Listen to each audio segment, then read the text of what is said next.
Alright, so day 3 is done. Got a lot done.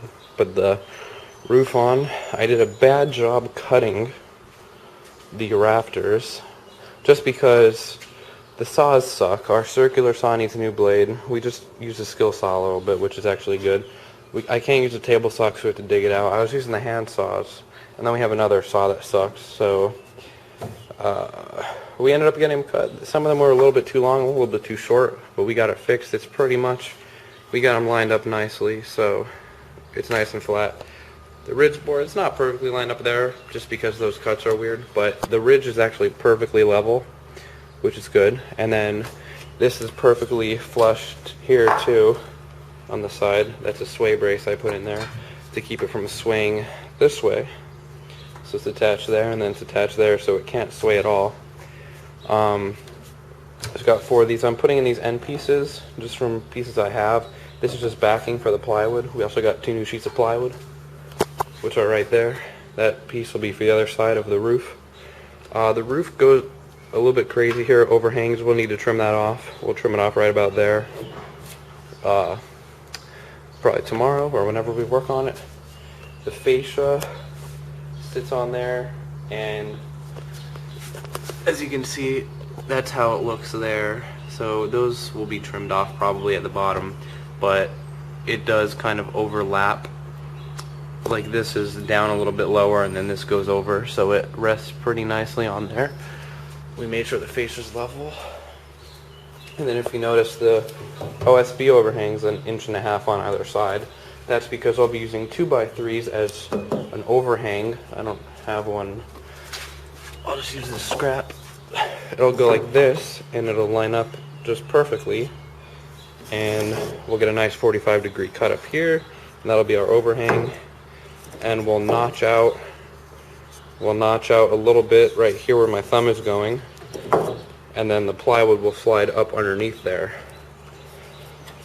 So, and then this will come down, be a cut like this, and then kind of be leveled off, and then I'll get like another 2x6 or 2x8 or something. I'll get a scrap, just like I did. That ridge board was a scrap, and I'll make a triangle that'll be cut from here to about here and then up. So it'll be a triangle, and it'll box this in, and then I'll somehow box in the sockets. So as you can see, the roof overhangs quite a bit. The walls are going to look really short with a really high roof. So this is going to be one of those things where it looks a lot bigger on the inside than on the outside, because from the outside those look like really small walls. You get inside and look how high up the walls go. So it's going to be bigger on the inside than it looks. So I'll get rid of that sway brace once I get this piece on.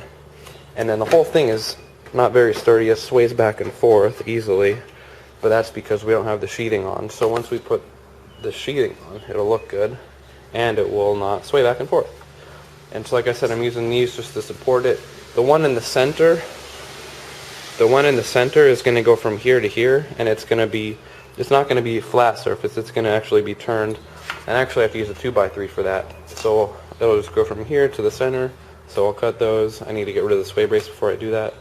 Still need to do the fascia on this side and the sheathing. I'll probably twist the whole thing around to do that. But yeah, so this ridge board I got as a scrap. Went up to the job site, and the guys let me pick out a board. They said I could take all the scraps I want because they just throw them away. And I've known those guys for over a year now, so they're fine with me just taking it. So I'll go ahead. I need a bigger board to cut that triangle out, and yeah. So I have all the materials I need except for the roof covering, the roof shingles, which I still haven't figured out yet. I think I'll be doing the cedar shingles, but not exactly sure. So it's looking good. That's the door there, and it's coming along nicely. So I really love the way that overhang looks. So I'll definitely be doing a lot of little trim work and stuff. But yeah, the next step is to just turn around.